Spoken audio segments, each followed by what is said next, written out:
All right. Well, thank you all so much for joining us for tonight's program.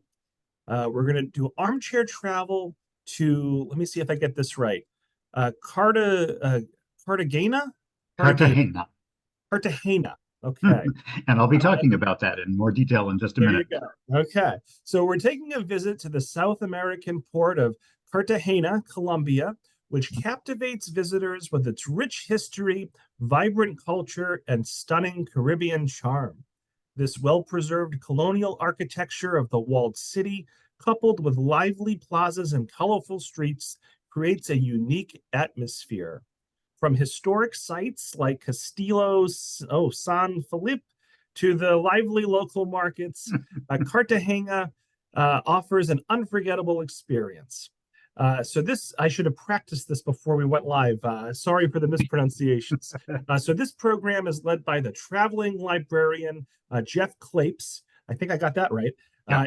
He's the retired head of reference services at the Beebe Memorial Library in Wakefield, and he's also an avid traveler and photographer.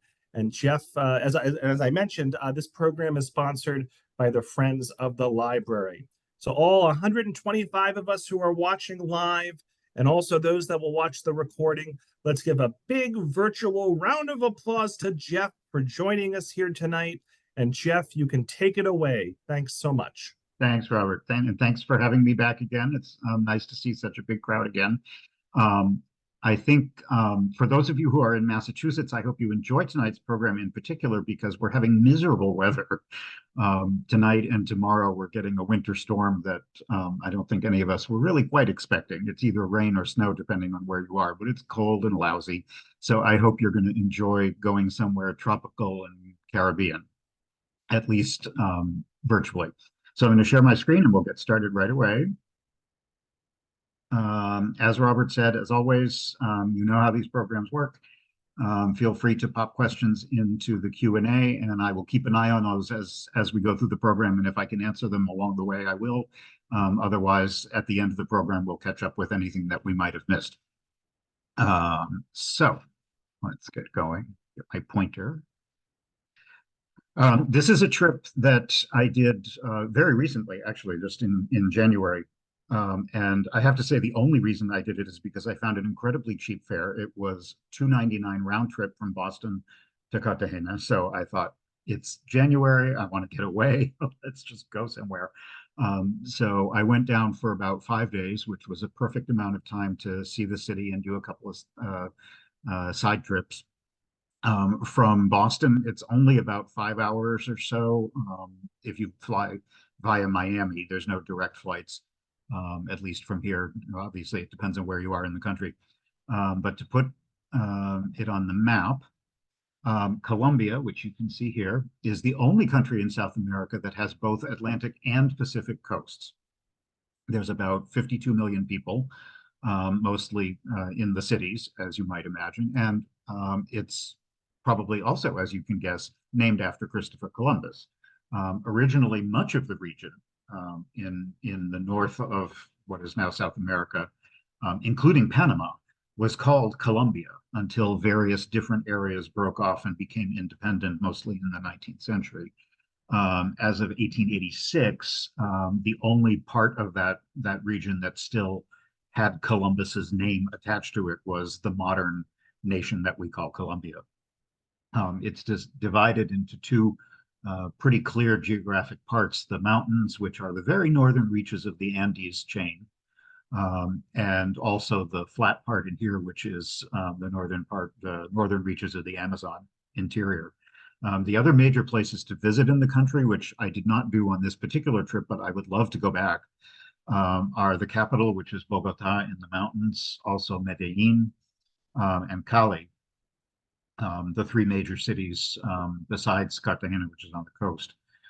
It has a reputation, or did for quite a long time, for being an extremely dangerous place, a well-deserved reputation, I might add, because of all of the drug cartels and the violence, both against locals and tourists. And it was definitely a place that you don't want to visit for a very long time. That reputation has significantly changed in recent years. It is much, much safer. In fact, it is probably one of the biggest, most burgeoning tourist economies in all of South America right now. You still need to take reasonable tourist precautions like you need to take anywhere else. But the kind of dangers that existed 15 or 20 years ago just are really no longer a problem. And Cartagena in particular is extremely safe. Cartagena, zooming in a little bit closer, is on the Caribbean side. Um, Particularly the old city, which is where we're going to focus our time tonight, is extremely safe. They have a lot of tourist police. Although, to be perfectly honest, I never felt remotely unsafe any of the time that I was anywhere in the city. I felt no different than I would traveling anywhere in the United States or any city in Europe. And as Robert, as we were talking initially when Robert was having trouble with the pronunciation, I do need to point out it is Cartagena. It is not Cartagena, which a lot of people, including myself, always thought. There is no tilde in the name, and it is named actually after the city in Spain of the same name. It's got about 1 million people and was originally founded as a Spanish colony in the early 1500s, although it will come as no surprise that there were indigenous tribes here for thousands of years before any Europeans ever came to South America. The major sites that we're going to look at tonight are the Old City, which is in this walled area here. If any of you have ever been to Puerto Rico and visited San Juan in Puerto Rico, you'll see a lot of similarities because it is a similar kind of colonial style city with Spanish colonial architecture and the remains of the walls. The protective fortified walls all around the city are still there and in beautiful condition. We're also going to visit a major fort, which is just outside the city and which protected the inland approaches to the city. Also a monastery that's well known and has great views up on a little hill. You can see the airport here, which is actually quite close to the city. Only takes about 20 minutes or so to get to the airport. And also this area here, which I did not go to, called Boca Grande. It refers to, it means large mouth, and it refers to the mouth of the bay south of the city. This is the larger of the two entrances to the mouth. There's at the opposite end, there's Boca Chico, meaning the smaller entrance. And this particular area is full of skyscrapers, full of nightclubs and beach bars and clubs and noise and music, which did not particularly interest me. But if it interests you, it's the place to be if you want very beautiful city beaches and lots of nightlife. I preferred the more historic center, so that's where I stayed. That's where we're going to focus most of our attention tonight.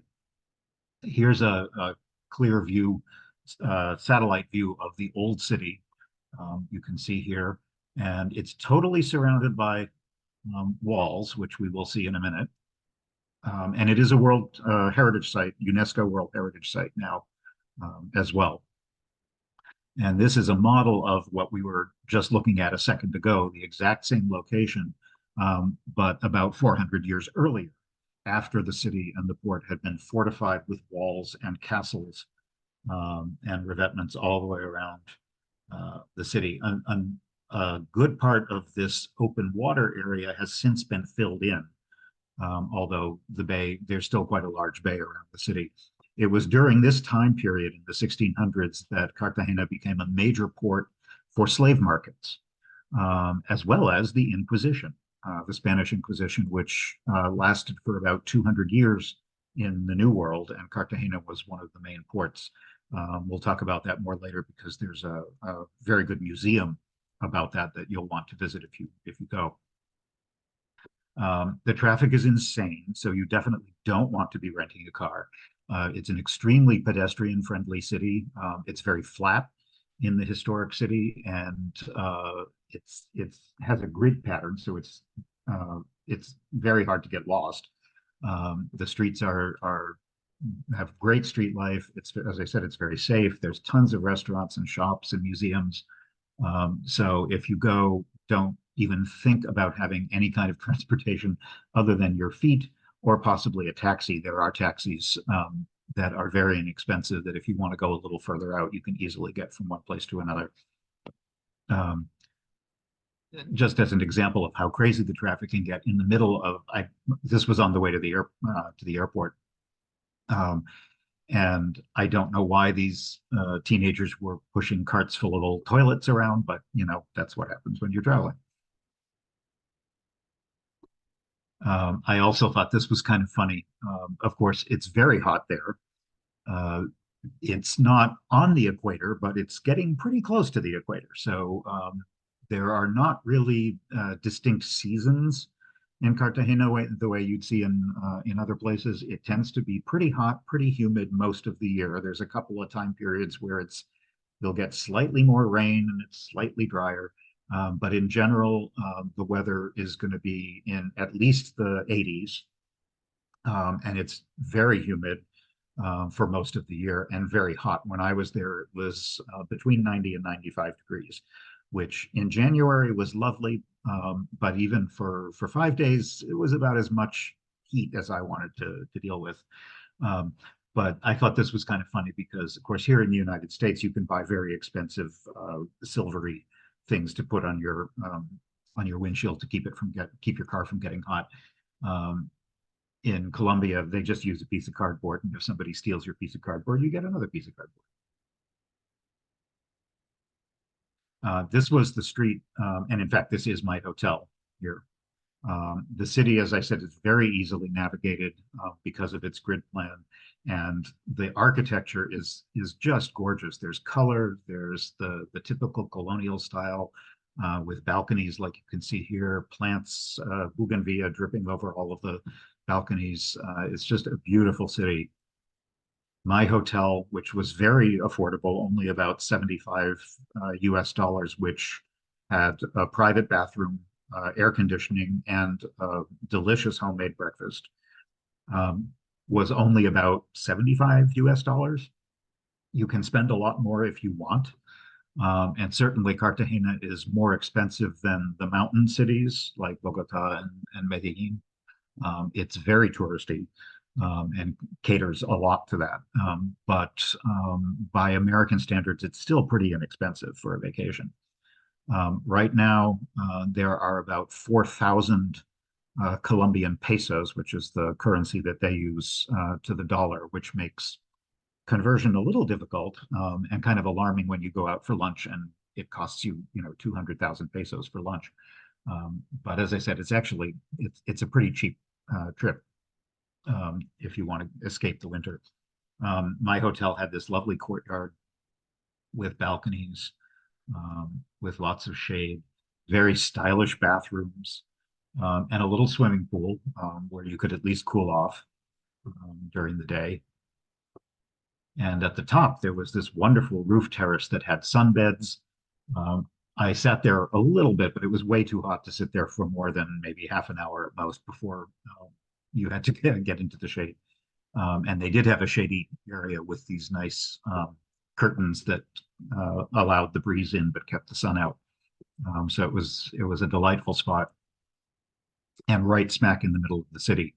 My hotel also had these nice little seating areas and a delicious breakfast with fresh fruit, which you can find everywhere in the city, and also delicious coffee, which of course is very popular in Cartagena, homemade omelets made to order, juices of all different kinds. It was really nice. But I want to take you around the city and show you some typical streets like this one that have a lot of very standard style colonial buildings, most of which are only maybe 2, 3, 4 stories high. So it feels like a very old city, and it is.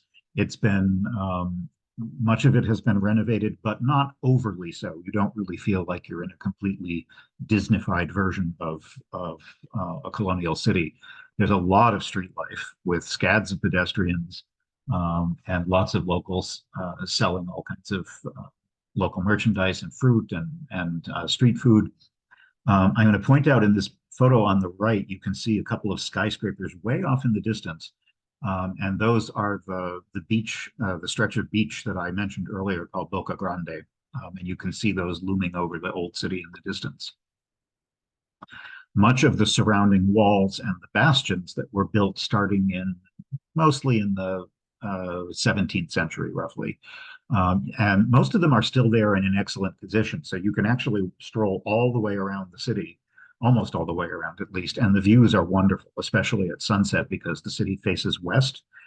So it's a perfect spot for an evening stroll when the weather gets a little cooler and you can watch the sunset over the Caribbean. Along the way, you will see wonderful examples of the traditional architecture with wooden balconies like this. And I noticed also throughout the city there were all kinds of stylish door knockers. Of some were historic and old, some were modern and artsy. So here's a sample of some of the things that I saw.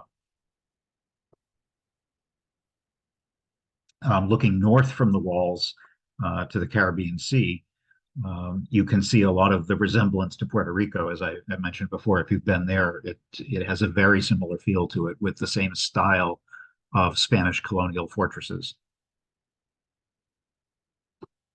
I just noticed in the chat there's a question about is the water safe to drink? This might surprise you, but the tap water in Cartagena is perfectly safe to drink. I had no problems the whole time I was there. There are lots and lots of restaurants, which I'll show you in a little bit. Raw fruit and vegetables are not a problem if you're in a restaurant. Street food, you always have to be a little bit more cautious of, particularly if you're eating any fruit that doesn't have its own peel. I think it's always a safe bet, no matter where you are. If you're eating fruits off the street from a street vendor, it's probably better to get fruits that you can peel, because then you know that you're not as likely to be encountering any microbes. But yes, the water is perfectly safe to drink right out of the tap. Here's some guys fishing along the coastline. Around the city walls, there is actually a boulevard with a lot of traffic. And buses. This is a bus. This is not a city bus. This is something called a chiva on its off hours. These are popular in the evening, particularly in the Boca Grande area along the beaches. It's essentially a party bus, and you can get on with 50 friends or total strangers, and you can drink, and there's loud music, and people sing, and have a fun time just driving around the city, making a lot of noise and getting drunk. It is actually kind of a fun time. I was there by myself, so it felt a little weird to do that on my own. But it is a popular activity if you like that kind of nightlife. The problem with this boulevard is the wind coming off the ocean does cause some traffic problems because it gets seawater all over the street. Looking down, we're looking down the coast towards the south, and you can see that modern district that I talked about called Boca Grande. It's just a long stretch of, probably 2 or 3 miles worth of high-end skyscrapers that includes hotels, condos and resorts, beach bars, nightlife. The sandy beach along that stretch is very nice. And has all kinds of amenities that you would find in any well-appointed beach where you can get drinks and food and there's music and so forth. If you want something a little more relaxed and isolated, you can do that as well. There's a number of offshore islands that have beautiful beaches, and you can go either for the day by taking a tour, or you could stay overnight for a night or two at some small resorts where you can have a nice sort of tropical beach vacation away from the city. And none of those are more than maybe an hour or so off the coastline. So it's pretty easy to do either as a day trip or a couple days. I love this image of this guy who had very sensibly found a cool place to sit and watch the ocean without sitting in the middle of the sun. But you can see the interesting contrast between the old city and the new city. And because the walls are up high, because they're protective fortress walls, you're up a little higher than the street, and you get nice views down each of the little side streets of the beautiful colonial architecture, much of which is painted in incredibly vivid colors. This is one of the big public buildings. It was originally a Jesuit convent and then later was turned into a hospital, and now is used as a naval museum of the Caribbean, if you're interested in naval history. So the museum is quite well regarded, and the building itself is quite interesting as well. This old-fashioned corsair boat or pirate ship is now a museum of piracy, if you're interested in that as well. Cartagena, being on the coast, obviously had to deal with piracy during its early history. Independent pirates were all over the Caribbean, all over the Atlantic, and corsairs were essentially pirates who were sanctioned by a particular government. So that's kind of the distinction between them. Corsairs were like official pirates under the protection of some particular European colonial government. But I loved if you've been to my programs before, you know I love architecture. That's my particular interest. And I loved the architecture in old Cartagena because color is everywhere, especially the bright colors that you typically associate with the Caribbean. And here's some examples of those kinds of balconies which catch the breezes, and also screens like this one. Some are made of wood. Modern ones may be made of metal, but they were used for security back in the old days, and also now as well. Here's another wonderful example. I'm keeping an eye on questions in the chat. I don't remember the name of my hotel, but I can find out and I can let Robert know. Or you can email me directly and I could let you know. English is pretty widely spoken in the old city, at least, although to a limited degree. It helps if you know a few words of Spanish, but if you don't, you're going to be fine. I don't think it's really necessary to worry about language problems there. Almost everybody in a restaurant or a store or a museum is going to speak at least some basic English. This building here, which I love this kind of coral color, used to also be a monastery. And it has since been converted into a Sofitel luxury hotel where the rooms start around $400 a night. There's a number of restaurants. You can eat very inexpensively in Cartagena, or you can eat very fancy if you want. I wanted to go to this place and I ended up not having time. This is one of the better trendy restaurants that serves Peruvian cuisine. And just some more street scenes. A typical corner cafe. And if you want, one of the nice ways to get around the city if you don't feel like walking, particularly in the heat, is to take a horse-drawn carriage. And if you're not in the carriage, it gives everybody else the enjoyment of hearing the nice kind of old-fashioned sound of horses' hooves clopping along the streets.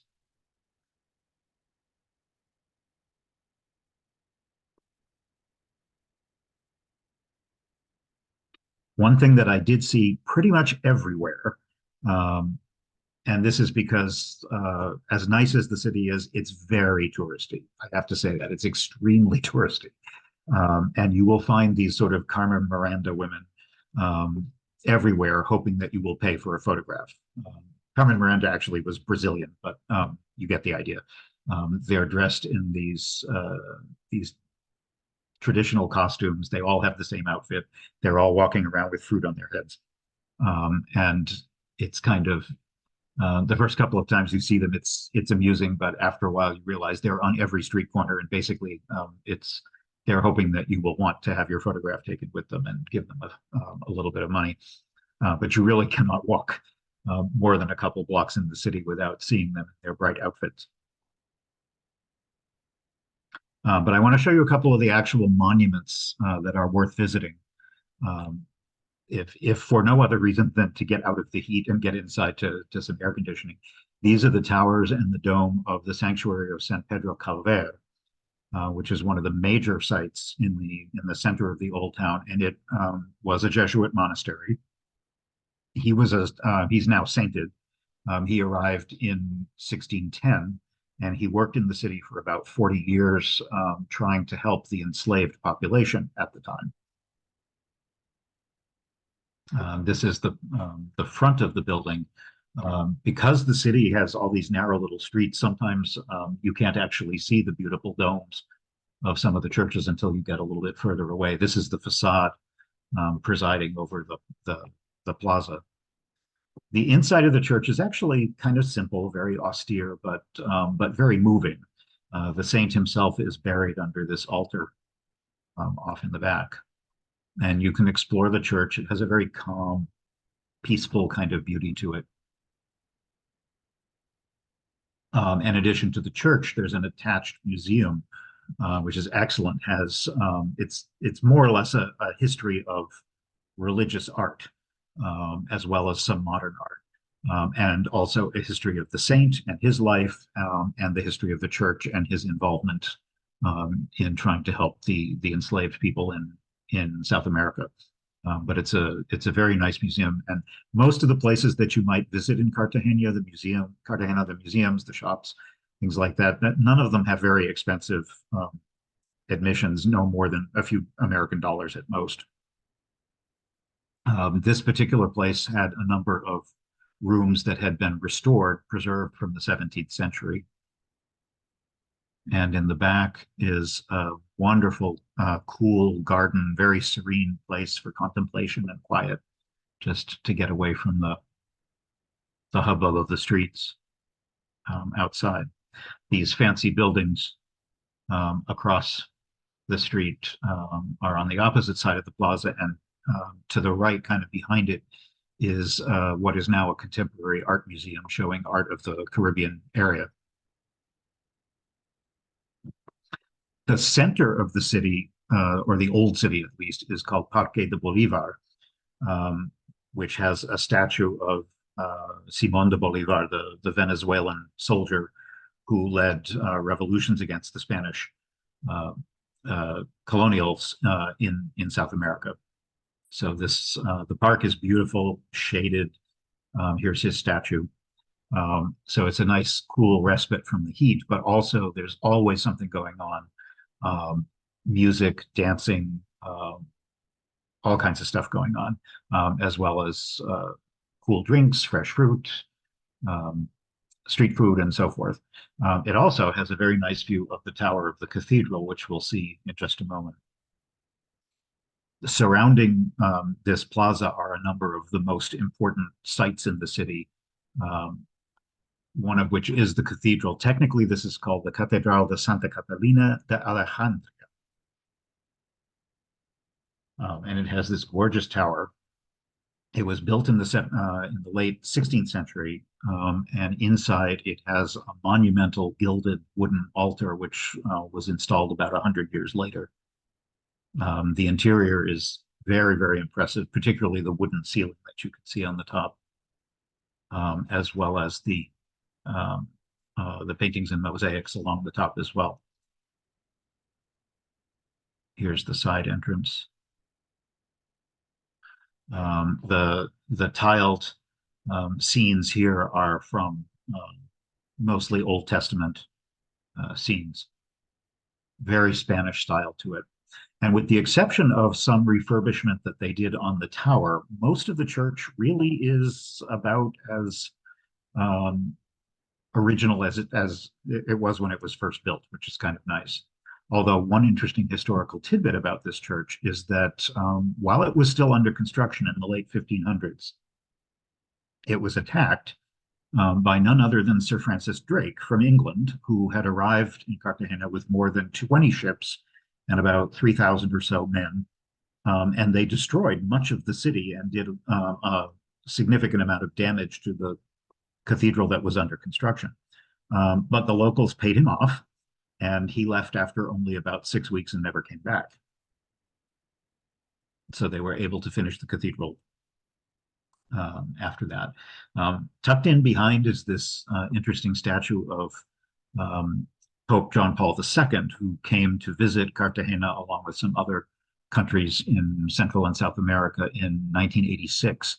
One of the reasons he came to Colombia in particular was because that year there had been a horrible mudslide due to excessive rains way up in the mountains. This was not in Cartagena, but about 23,000 people died in rural mudslides, which was a terrible tragedy at the time. And the Pope came to the city to offer his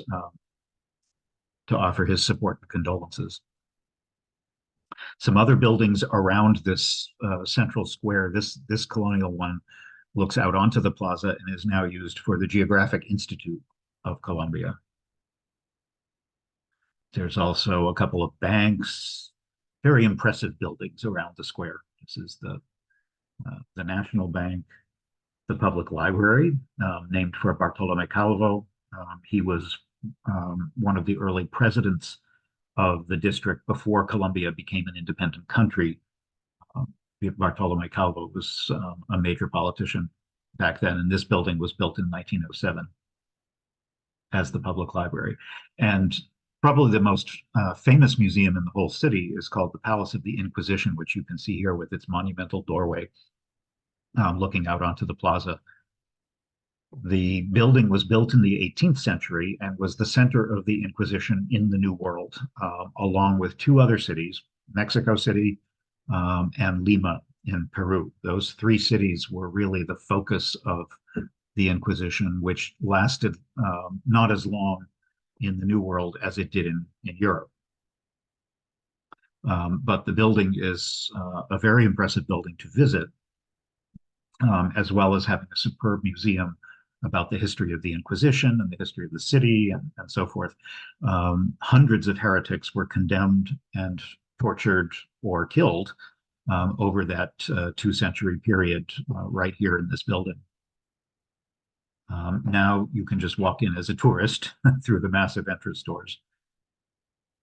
And if you go upstairs, you get a nice view out over the plaza and over to the cathedral off in the background. This is the courtyard inside, the interior courtyard, where most of the museum exhibits are located. And a kind of disturbing thing is that outside, if you go around the corner on the side street, there you'll see this little window where citizens could anonymously accuse people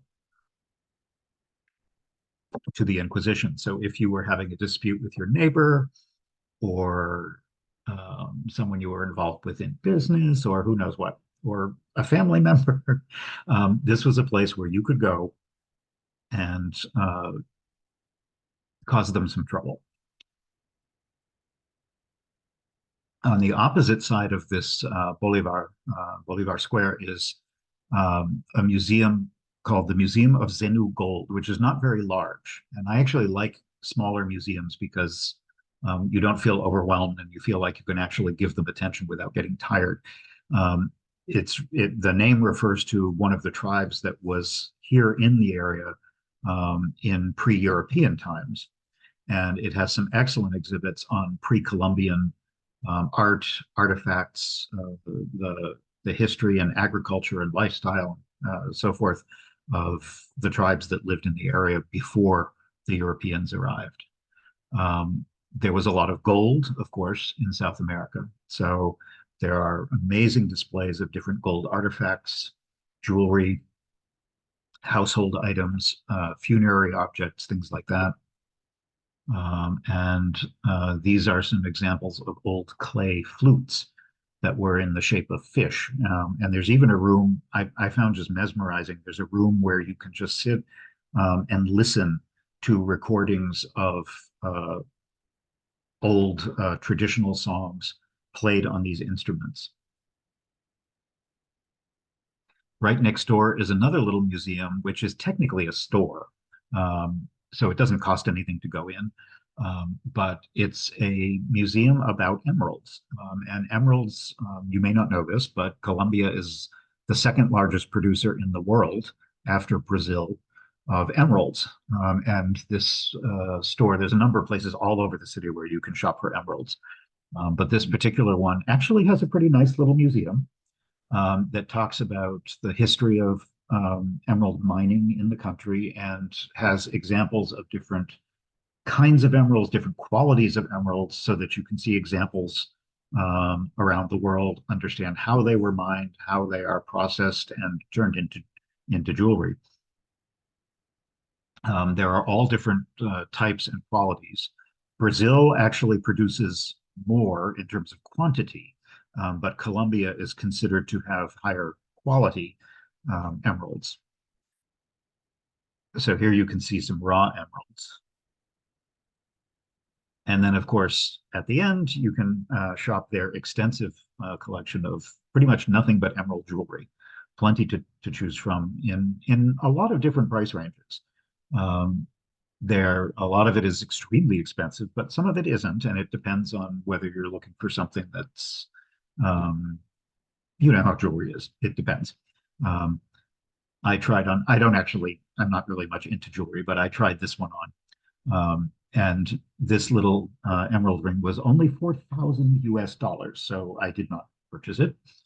But I did try on another one that was only about like $300. But that's still, I have no particular interest in emeralds, so it was no big deal for me. But if you like, even if you're not into buying jewelry, it's kind of fun to just see the different examples. Some other types of architecture that you'll see around the city from different time periods. This one's Art Deco. Most of the buildings in the city are older, from the 17th, 18th, 19th century, and often restored, but there's a few things later than that. This is near the cathedral, and this long, beautiful arcaded building is a Center for Caribbean Art. And here I'm just showing you again some typical street scenes.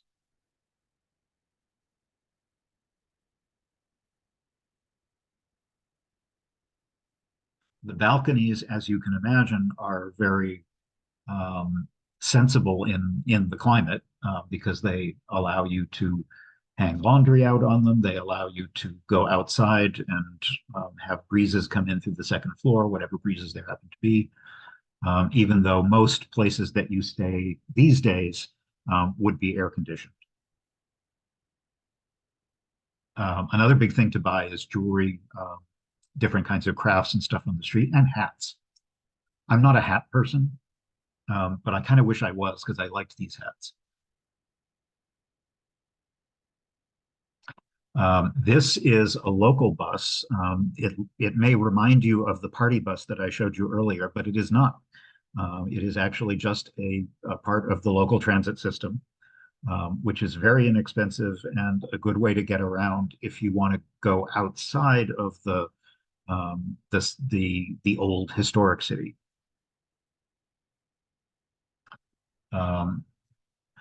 Many good restaurants, although I didn't try this one because I wasn't sure exactly what something else referred to. This is my, I had to go, because of the heat, I went back to my room at least 3 or 4 times a day to rinse off in the shower, and to maybe get a cool drink and sit upstairs. And this was the view from the roof terrace of my hotel, looking back towards the cathedral, out over the buildings of the old city. This building was right across the street and was in the process of being renovated, a beautiful kind of neo-colonial style. One disappointment I ran into is this kind of unassuming building used to be open to the public for visits, and it isn't anymore because it's a private home. It's the home, or was the home, of the Nobel Prize winning Colombian novelist Gabriel Garcia Marquez. And he used to live here, and it is now owned, privately owned, so you can't visit, but you can walk around the outside. It's right on the ocean side of the city. And interestingly, right next door, more recently and famous for a different reason, is Shakira, the singer. My guess is that's only one of her. I'm sure she has many homes. but one of them is right next door to Garcia Marquez.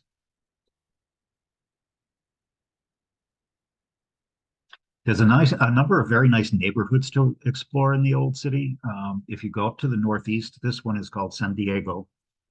Here you can see on the left one of the towers of the University of Cartagena, and on the right is a building that I think it used to be a church. It is now part of the Institute of Fine Arts. And there's a beautiful church there that wasn't open very often, but I was able to sneak in just by chance one day. The exterior is very unassuming. You could almost walk right by it. It's called the Church of Santo Toribio. But even though the outside is kind of uninspiring, the inside is gorgeous. It has this incredible altarpiece in the Spanish style, which you could swear you were somewhere in Andalusia in Spain. And it has a very beautiful Moorish style ceiling with the different kinds of inlays. Just a beautiful, beautiful spot. It was one of the last churches to be built during the colonial period, so that's why it has a slightly different style from some of the other ones.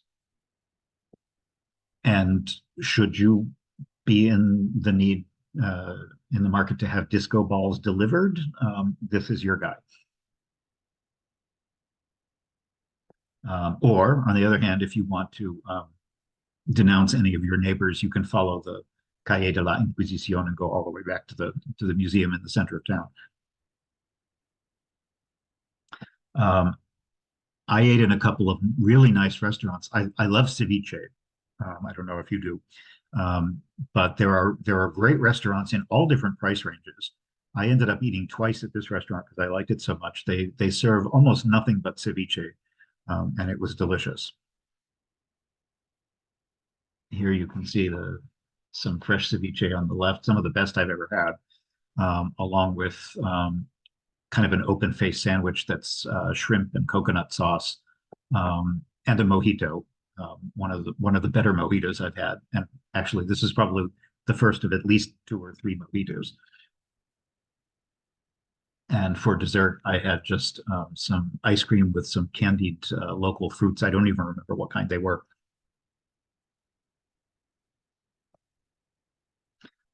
Very close to my hotel was a theater, a much more recent theater. This was built in 1911, so it's almost an Art Nouveau style, very European style building. It was built as a municipal theater for the city, and is still used for performances and lectures and so forth. I was able to sneak in one night because it was open for a lecture. That it has this sumptuous interior. Unfortunately, of course, it was all in Spanish, so I had no idea what it was about. But it gave me an opportunity to at least see the inside of the building. But they have music performances and lectures and plays and things like that. Another one of the neighborhoods more to the west is called Santo Domingo, and it focuses on this plaza where the Church of Santo Domingo presides over it. And again, more of the ladies with fruit on their head. In this case, they're standing in front of a very famous sculpture. This is a Colombian artist known as Fernando Botero, and he is well known for his voluptuous, big, oversized nudes. There's a lot more of them in Bogota, from what I understand. There's a whole number of his artworks around the city there. This is the only one I think that's in Cartagena. And this plaza also is completely surrounded with cafes and restaurants. But I think part of the joy that I found there was just to stroll around the city and stop in a shop or a museum, get a cup of coffee, get a drink, and admire the street life and the architecture. There's some just incredibly beautiful buildings. Many of which are restored, many of which are in need of restoration, and a lot of them are somewhere in the process.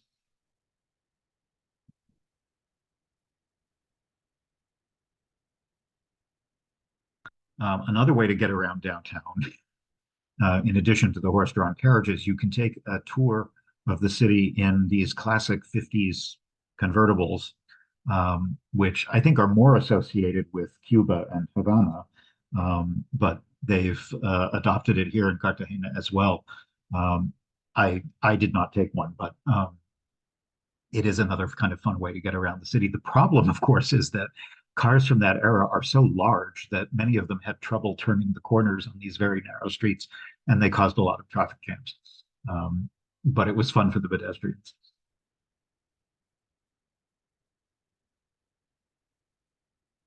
Um, I've been asked about poverty and homelessness and things like that in the city as well, and certainly in the old historic city. Um, I wouldn't say I saw too much of it. What looks like a homeless man here is more likely just a local laborer resting because it was hotter than hell, and he's sitting in the shade and um, uh, putting his feet up for a little bit.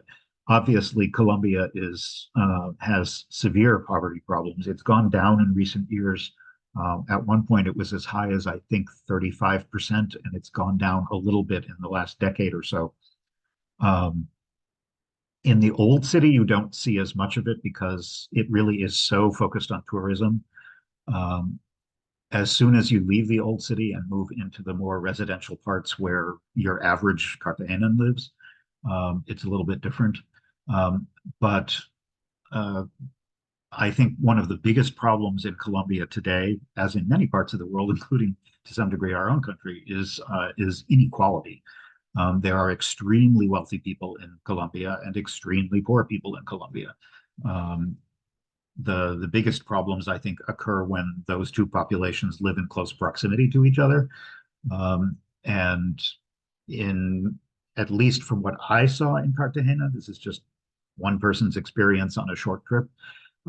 I found that there was definitely a separation between the wealth of the historic tourist part of the city and the rest of the city outside. And we'll see a little bit of that in a minute because I did go out there as well. But to be perfectly honest, my impression of things like panhandling and obvious homelessness has been far worse in cities in the United States than it was in Cartagena by a long shot. This is a plaza right at the entrance to the old city called Plaza de los Coches. On the right is a statue of Pedro de Heredia, which is who is considered the founder of the city. As night falls, the temperature cools off a little bit, and the city develops a kind of a different personality. Um, the sun starts to set over the Caribbean, and you can stroll on the ramparts. There's a nice evening breeze. There's a few places on the ramparts where there are some where you can hear live music and get a drink.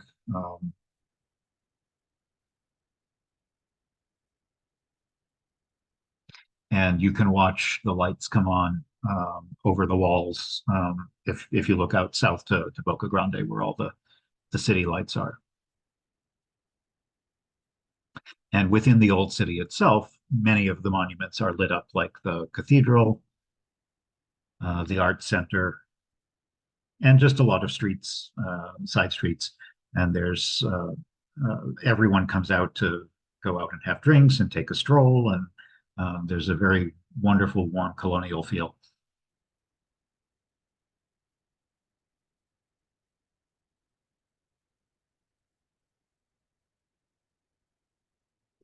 And again, looking south, this is the Boca Grande district. Looks like a very typical modern skyline. Um, you might as well be in Miami Beach.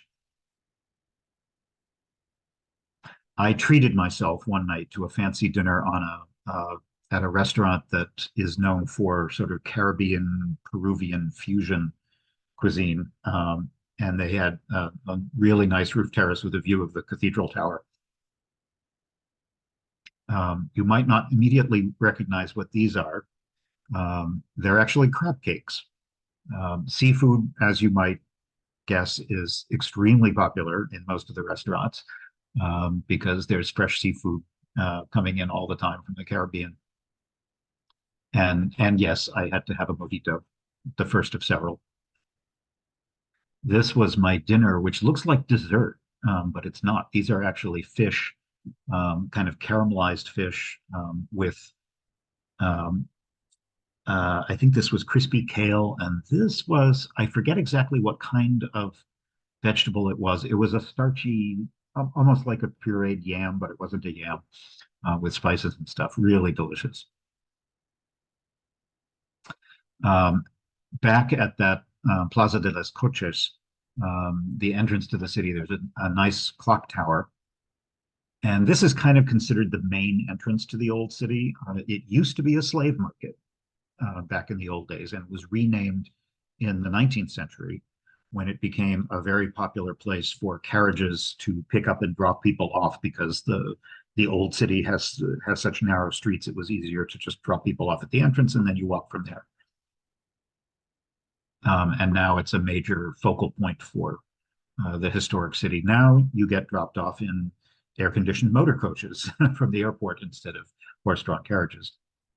But here you will find a museum of the city, the history of the city, as well as a couple of fancy hotels and the governor's palace and things like that. But as we stroll outside of the old city, you will see this very modern building and very recent is the new convention center right on the harbor front, and it was built on the site where the old market was. We're going to visit the replacement to that market that was built a couple of miles further south. And for some reason that I was never able to figure out, they have two enormous statues of Pegasus from Greek mythology. And also Miguel de Cervantes, who wrote Don Quixote, who at least was Spanish, but I couldn't find any particular connection to him having any connection to Cartagena. And right across the street from this area is a big park called Municipal Park called Centennial Park. And it's a wonderful green oasis just outside the entrance to that clock tower. And it has fountains. You can get ice cream and drinks, and it has shaded pathways and gazebos. And believe it or not, sloths. They hang out quite literally in the trees. I'm not sure how they got there because sloths are not known for moving quickly, and I have no idea whether they were actually brought into the city for some reason. It kind of felt like they were, municipal sloths for the city. And they're hard to see because they're up in the trees and they don't move very quickly. But the easiest way to find them was to walk through the park, and you were every once in a while you'd see a small cluster of people all looking up, and then there's probably a sloth up above them. In addition to the sloths, they also had tamarin monkeys wandering through the trees as well. Those are certainly more common. And lots of tropical birds. Parrots are as common as pigeons when you're wandering around the city. The biggest sight to see outside the walls is the massive Castillo de San Felipe, which is the largest Spanish-era fort in South America. And it was built to defend the land side of the city. All of those walls that we were walking around the old city were mainly built to defend the city from the ocean. But there was a land access as well, and this was built over an existing hill. You can see just how incredibly massive it is. More of the women with the fruit on their heads. It's a very short walk, maybe a 15-minute walk from the entrance to the city. The construction started in the 1600s and lasted about 100 years. And you can explore the whole thing. If you go with kids, it's a great place to take kids because it has tunnels, hundreds of meters of tunnels that you can explore, which were specifically designed to allow the soldiers to move about from one part of the castle to the other without being seen from the outside and without exposing themselves to any danger. There's multiple different levels. And in fact, one reason to bother going is that you get a great view of the city from the top. Look, this is looking back towards the old city. You can see the convent and also the cathedral tower off in the distance. And then if you look a little bit To the left, you see Boca Grande stretching down the coast with all of its skyscrapers, as well as the bay.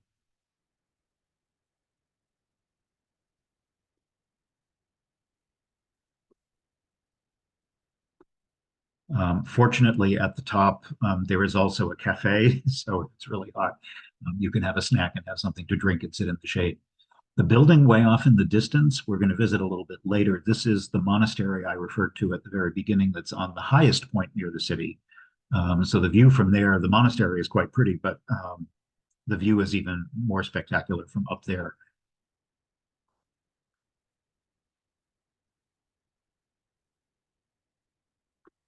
If you read guidebooks, they will often recommend that you not walk out to the castle because it might be kind of a sketchy neighborhood. I didn't find that to be the case at all. It was perfectly safe to walk on the street, and I had no problem, although it is hot. So if you don't feel like walking, it's you could take a very inexpensive taxi cab, um, just a kilometer down the street to get dropped off at the entrance.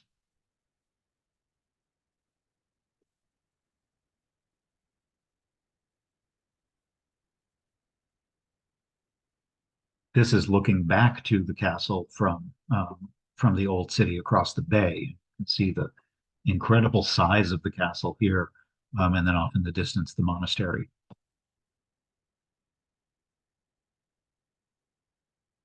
Another neighborhood which is right near here, and you have to actually cross a little bridge to get to it. It was originally an island, and it's a neighborhood called Gethsemane. Was fortified a little bit later in the 1630s, and it has, for a long time, it was kind of a sketchy neighborhood.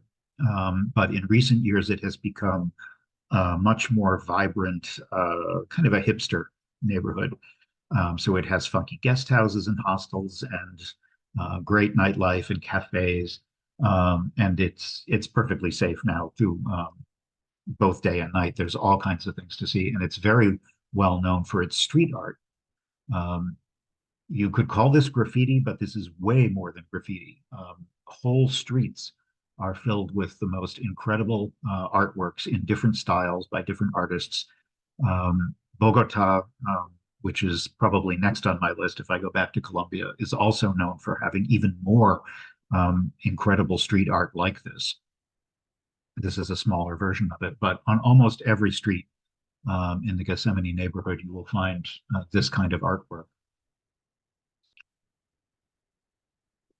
So it's become a really popular place to go and stroll, and it has a different personality than the old town. It's not quite as it's certainly historic in terms of the buildings, but the personality feels a bit more modern and fun. Lots of amazing color. And just like the old city, it also has narrow streets, relatively little traffic, which is nice, mostly pedestrian traffic and street vendors and so forth. This one street had all the flags of all the countries of the world. And in addition to the street art that has been done on the buildings, you can also buy portable street art if you're interested, done by similar artists that you can take home.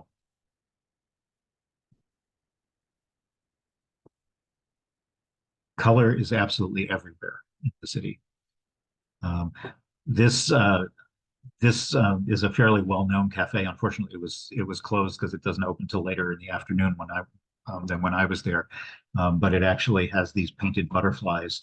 But as you go up towards the roof, the butterflies actually become 3D and start to float off the building. And lest you think everything is beautiful, there's also this kind of stuff. Although I have to confess, there are some streets here in my own town that, where we have phone poles that kind of look like this. Gethsemane is known also. Oh, yes, I can point out this.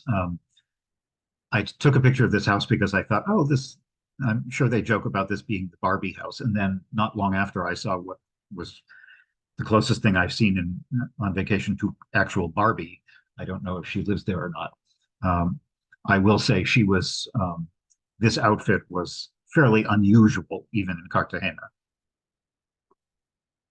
But the focus of this particular hip neighborhood is Plaza de la Trinidad, which is the church here. And at night, there's a lot of restaurants in the area, and the whole place comes alive at night with music performances and dance and lots and lots of nightlife into the wee hours. Another famous place to visit in this neighborhood is the world famous Cafe Havana, which was one of the first places in this neighborhood to kind of fix itself up and try to attract a different clientele from what had been there before, when it had been still kind of a gritty neighborhood. Now it's getting, to be honest, it's getting fairly gentrified. But the Havana is known as a really good place to listen to live music, especially salsa, which is very important in Colombia. And you can take lessons and you can hear performances. It's a pretty well-known place.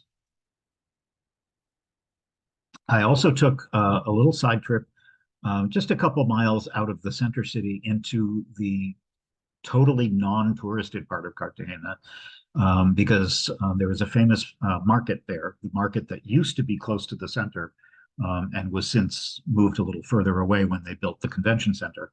It's called Mercado de Basurto, and it's maybe mile and a half, 2 miles. It's walkable, but in the heat, it would be a very long walk.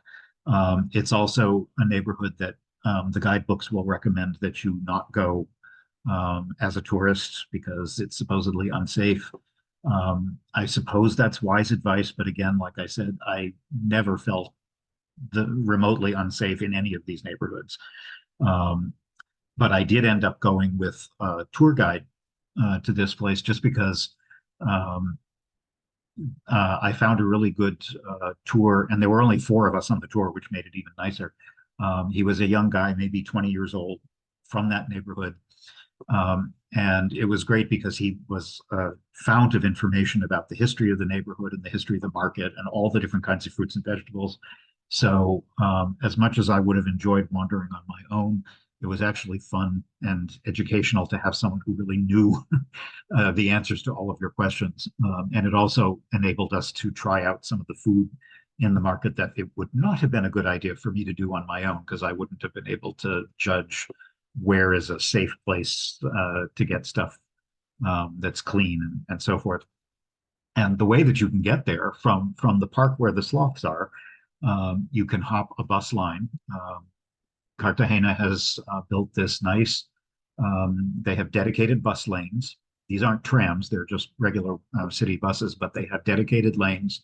So they speed down the main road through all of the residential areas, and in only about 10 minutes, you're down by the market.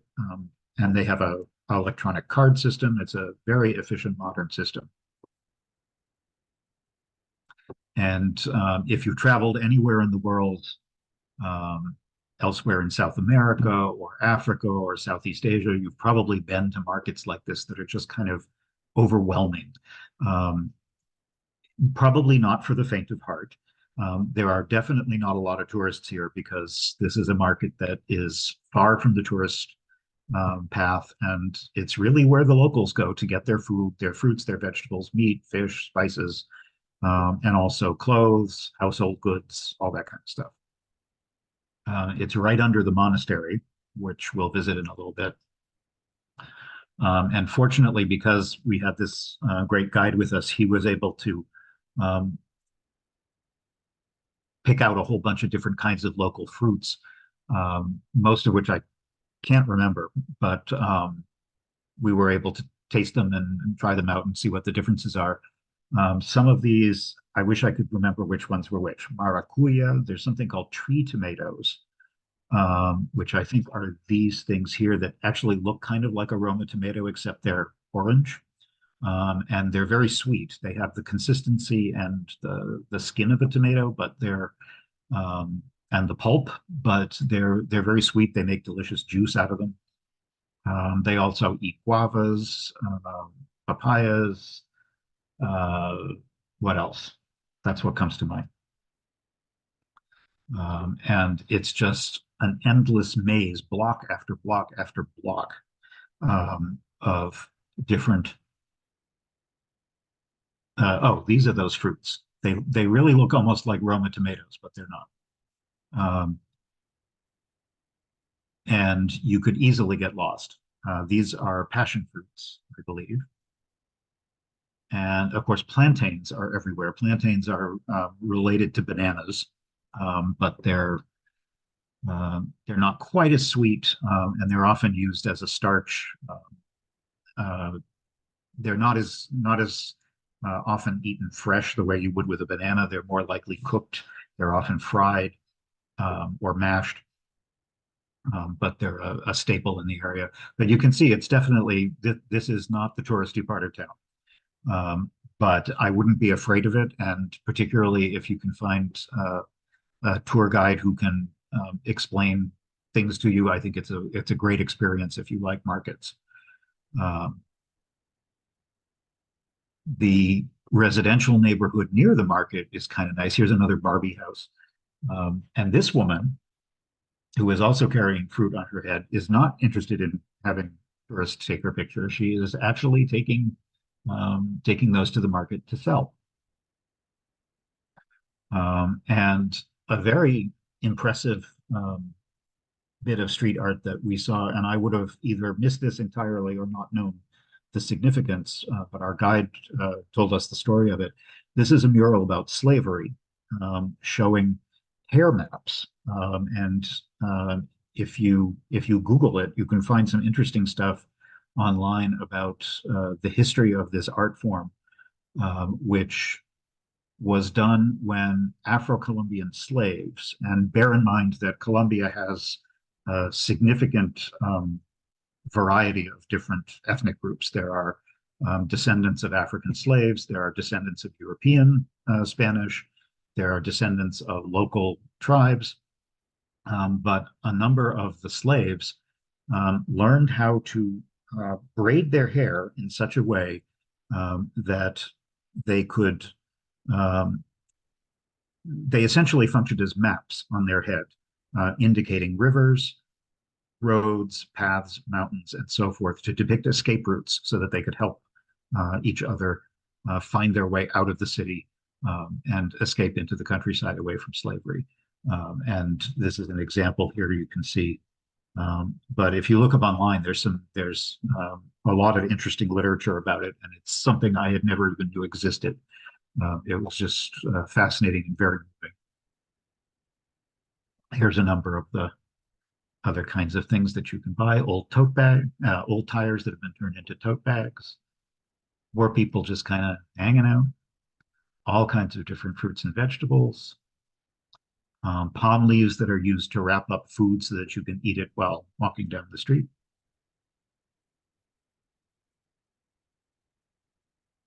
Peas and beans, legumes are obviously very common in South American and Caribbean cuisine. And we had lunch at a restaurant where we had this delicious chicken and corn soup. This looks like a potato, but it's not. It's some other kind of starch that I don't really remember what it was, but it was delicious. Fried plantains, langoustines, and sort of rice, fried rice dish with lots of seafood in it. There's also a huge fish market, although like fish markets all over the world, you kind of need to be there early in the morning to get the best. But it was also fun to explore. And in addition to the humans, there are plenty of birds like these egrets, who I had never actually seen standing on telephone wires, looking for handouts. So I mentioned the monastery, which is just inland from the market on the big hill, which is about 500 feet high, and it looms up over the marketplace and that part of the city.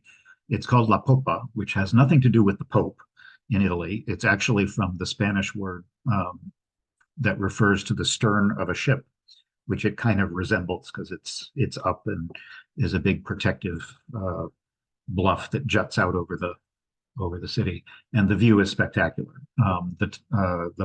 The monastery is called the Convento Nuestra Senora de la Candelaria, and it's an Augustinian monastery.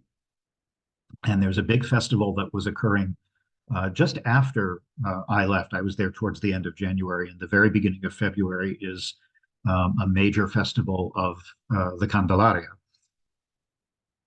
And you can see the whole panorama of the entire bay. But the church itself is also quite pretty. It was built in the early 17th century. For a while, it was used for military purposes because it's obviously in a very good location for that kind of thing. But the courtyard is very beautiful, very peaceful. There can be tourist crowds. I was there late in the afternoon, so that was kind of good. And a beautiful church, this elaborate gold painted altar. And there is a museum, a very small museum, but it talks about the history of the saint, the history of the church, the building of the monastery, and so forth. But one of the main reasons people go up here is just simply the fantastic view in every direction over the city from its highest point. In fact, way off, that off in the distance, that is the old part of the city where we spent most of our time earlier. Cartagena doesn't have quite as many cruise ships as some other destinations, big destinations in the Caribbean, but it does have them. So there's a good number of people who stop there on cruises around the Southern Caribbean. And here you can see the old city in the distance. I'm going to take you on another side trip before we close. This map I've confused you because I've turned it 90 degrees. North is actually to the right. But the old city is here.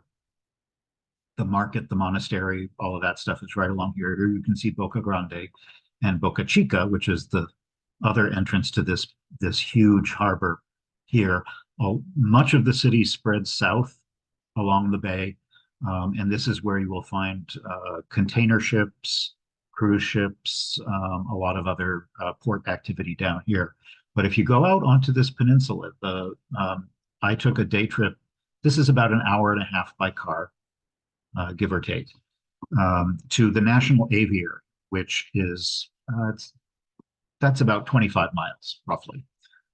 And you could get there on public transportation, but I wouldn't advise it because it's too complicated and it would take forever. It's easier to hire a taxi.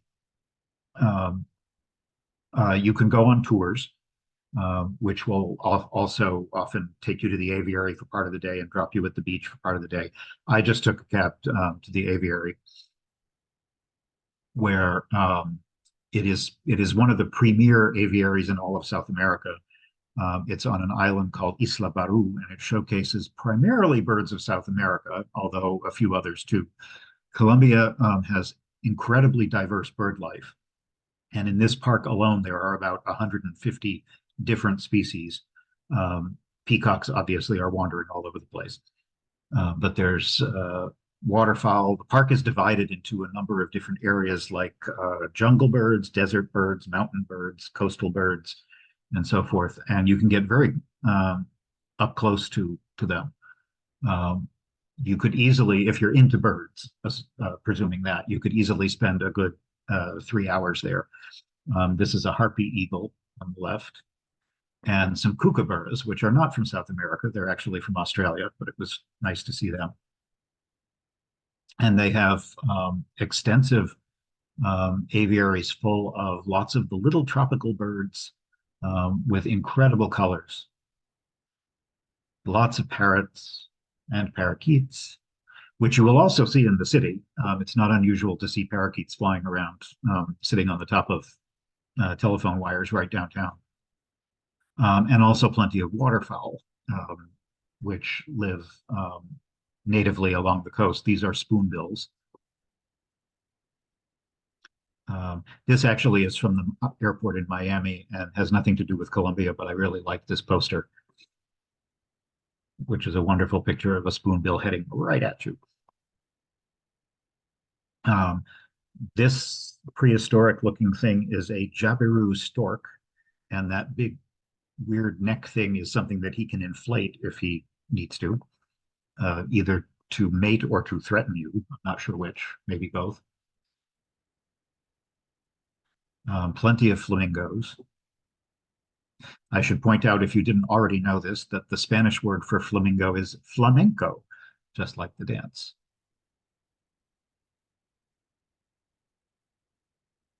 And I'm always a fan of humorous translations. Please do not scamper the birds. They also had a number of interesting raptors. This is called a caracara, which is native to Central and South America. A lot of different birds that are known for eating insects and fruits, forest birds, toucans, which are among my favorites.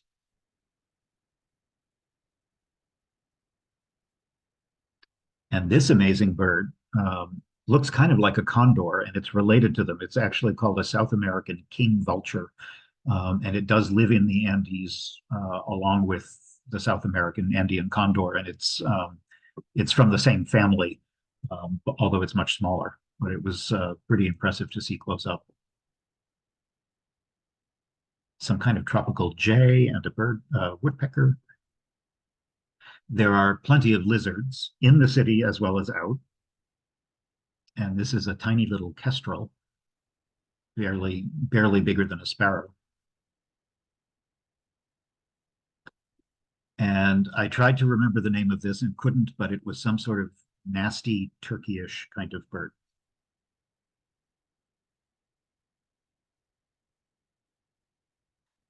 And an emu, which is not, again, this is another bird that is not from South America, it's from Australia.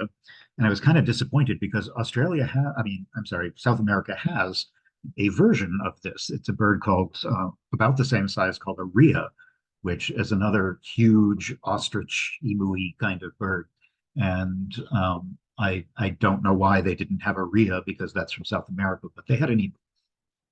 And then while I was waiting for my taxi driver to come pick me up, I was sitting in the parking lot, and this enormous iguana, probably 6 feet long, went back and forth the parking lot several times like he was very busily involved in doing something important. But I think he was just hanging around. Back in the city, you actually will see plenty of bird life right in the city itself, as well as iguanas in the trees. These look like grackles, and they are. It's a special kind of Caribbean grackle, although unlike the grackles that we have in New England, these had a beautiful voice, a very lovely song that did not sound at all like it would come from a grackle. And there are all kinds of birds. Here's a flicker and some other, I don't know, flycatcher kind of bird. If you're into birding, I would definitely make sure if you go there to take the side trip to go to the aviary. But you'll see plenty of birds in the city, even if you don't. There are lots of buzzards hovering over the city, even buzzards sitting on top of buzzards. And last but not least, a pelican along the waterfront. So I will end there and close my presentation and take a look at the questions that we've missed. Let's see.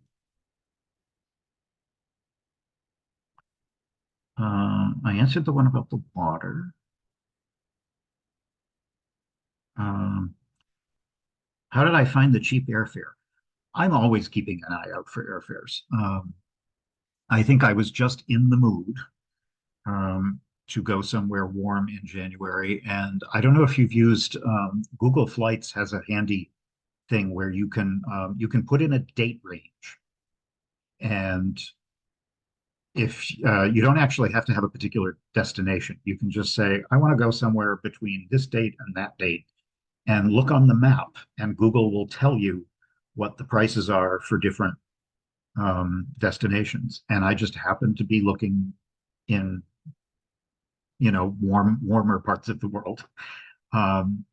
And I noticed the airfare and I grabbed it. And it was perfectly fine. And I think the total flight time, again, it's like 2.5 hours to Miami, 2.5 hours from there to Cartagena, very easy flight. Someone asked about whether Romancing the Stone, the old movie with Michael Douglas and Kathleen Turner, was filmed there. I believe the answer is yes. I don't know exactly which parts. But yes, that is true. And how is the wheelchair access? Not so great. Wheelchair.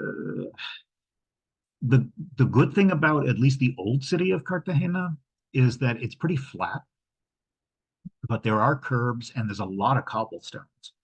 So compared to some other places, it might be doable, but I think it would be hard. And I think again, the biggest thing that I don't know if I mentioned it enough. It was hot. We're talking 90 to 95 degrees.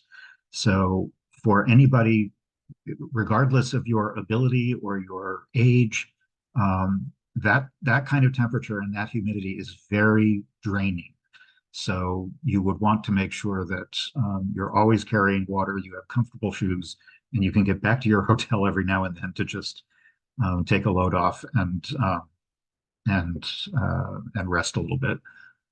Um, why do all the ladies on the street in the native dress all wear the same colors? Because it's not really traditional native colors. Those are the colors of the flag of the Colombian flag. It's just a touristy thing. It's a touristic, so I'm sure they all get their uniforms from the same place. Um, can I say something about safety? Yes. So I did talk a little bit about that at the beginning. Um, I think the main issues that I would worry about nowadays in Cartagena for safety are more the standard kind of ones that you should be aware of anywhere in the world, including here in Massachusetts or any big city in the US. Violent crime is extremely unlikely for tourists, particularly if you're just taking sensible precautions and staying in normal neighborhoods where there's activity. Um, I would not walk around carrying unbelievably expensive cameras and flashing incredibly expensive jewelry. But I felt very, very safe. I was there by myself, had no problems at all. Um, again, most of my time was spent in the historic area where most of the tourism is. Um, but I would exercise the same caution that you would any other major city that you travel in. But I would not feel any different. I certainly didn't feel any more unsafe walking around Cartagena than I would walking around South Beach in Miami. Let's put it that way. Um, what else? Was Romancing the Stone filmed at the fort? Quite possibly. I should rewatch Romancing the Stone. I remember liking that movie years ago, but I don't remember any more of the details about it. I'm sure if you look it up on Wikipedia, you could probably find a list of all the places that it was filmed. Um, oh, someone is also asking on some of the maps that I have, which are from Google Maps. She saw some words in Spanish and also words in another language, and that's just me. That's not Google. The other language you're seeing is Greek, and that's because I speak Greek and I'm trying to practice my Greek. So I have my Google set to do both English and Greek. So sometimes you'll see place names in that language. It has nothing to do with Colombia. Um, let's see. The Zoom background. Oh, my Zoom background. No, that is not a photo of my hotel room. That is my house in Greece, where I wish I were. Unfortunately, I'm in Massachusetts right now, but in 3 weeks, I will be in my house in Greece for Greek Easter. Looking forward to that. Did you take all of the photos? Yes, all of these photos are mine. And I do have a decent camera.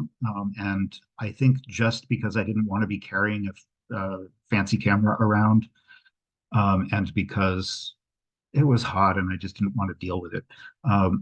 All of the photos in this presentation were taken with my smartphone, which is a Galaxy S23, which has a pretty good camera, and you can throw it in your pocket and It has a good zoom, and so it's the difference between professional cameras and cell phone cameras has really changed over the years. So for a lot of travel photography, I think you can make do with a phone, unless you're doing a lot of incredible telephoto stuff and playing with light and so forth. And even that, cell phones are getting better and better. For me, a lot of it was just the laziness of not wanting to carry around a bulky camera. And what else? Are there Jews living there? I don't know. My guess would be probably not very many. I'd have to look that up to find out the details, but I don't actually know. I can look that up and let Robert know, because he will send out a follow-up email, and maybe I can find out and let you know. Someone also, I just missed it. Many of the people there have darker skin. Did you feel at all like you didn't fit in? Not at all. It's a touristy place. Half the people on the street are tourists, and that's what they're expecting. But what you're noticing about the darker skin is what I was mentioning about different ethnic groups, because the country has a quite varied history. So you'll find people who are descended from the European colonial era. You will find people who are descended from the original pre-Columbian tribes that were there long before Europeans arrived. And you will also find people who are descended from the African slaves who were brought there in like the 16th, 17th, 18th century. So all of those people are mixed throughout the city and throughout all of Colombia. I know I saw, oh yes, someone caught, yes, my hotel was Casa Bugo, B-U-G-O. I don't know if the person who pointed that out stayed there and recognized it, but yes, that was the name, B-U-G-O. And it was very nice, very comfortable, very inexpensive, and perfectly located, close to everything, but on a street that was nice and quiet at night. So I think that's all of them. Did I miss any? Yeah, Jeff, I think you pretty much got everything, and it is 8:30, so this probably is a good time Yep. to start wrapping up. And I don't want to. I've been lucky; I haven't lost power yet, even despite Oh, these 40 to yeah. 60 mile per hour winds. I'm hearing. So I don't I'm want to tempt definitely fate. hearing more rain and sleet here. So yeah. Yeah, yeah. But folks, let's give Jeff a big virtual round of applause for another wonderful presentation. Haven't booked it yet, but I'm sure Jeff will be back with us sometime in the next couple of months. So make sure to look for that. I'll be sending a follow-up email tomorrow with a link to this recording, a link to a feedback survey, information about some other upcoming virtual programs. I'll include Jeff's email address in case you had any questions tonight that didn't get answered, or you think of something later. In addition, Jeff, if you have any answers to questions you want to provide me with, Yep. feel free. I'll send something to you in the morning. That would be Great. great, Jeff. Yeah. So, Yeah. Jeff, any last words for the audience before we wrap up? No, I'm glad you enjoyed it, and I hope you get a chance to go, because it really is. It was my first time in Colombia, and I fell in love with the place and can't wait to go explore other parts of the country. And I would definitely encourage you to go.